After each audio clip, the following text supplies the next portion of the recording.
there is something very satisfying in serving somebody else's needs that helps us fill up our own. You know, even if we feel like ours should come first in this case, because I had a terrible day, I had this happen, you know, in my home life, and da da da da. When you step outside of yourself, and like you said, it's like you're like, you know what? Nope. Our practice members come first. I'm here for them right now. Like at the end of the day, you're kind of like, oh, my day went pretty well. It actually feels pretty good. I feel good about myself. Versus if you're working on I'm working on me right now. It's not the same.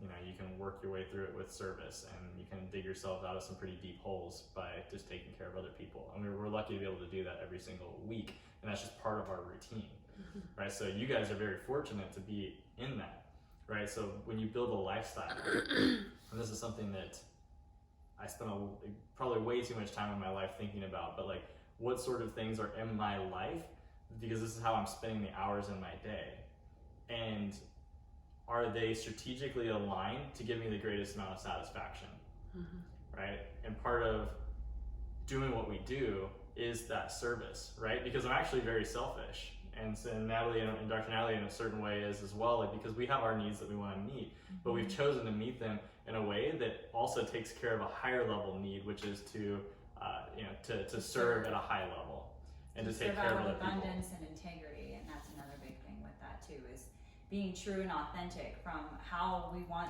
the residents to feel in the office and everything, and really create our culture and really be authentically us, because then they can get the true depth of the healing that we can offer whenever we're truly being ourselves. You're not putting up this facade.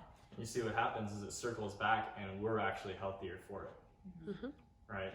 Where you guys are in a position to, you know, sometimes when you're in it, you don't realize it until you take a step away from it, and then you come back to recognize that if you guys get satisfaction from serving others, which you do, that's why you're part of this team, is that you're actually getting a lot of fulfillment through doing that, just by coming up and showing up to work, just clocking in. I'm doing my day job here, you know, I'm clocking in, clocking out. But those hours that you're clocked in and clocked out, you're serving your own selfish needs to be able to make a difference, and that's awesome, right? That's a win-win.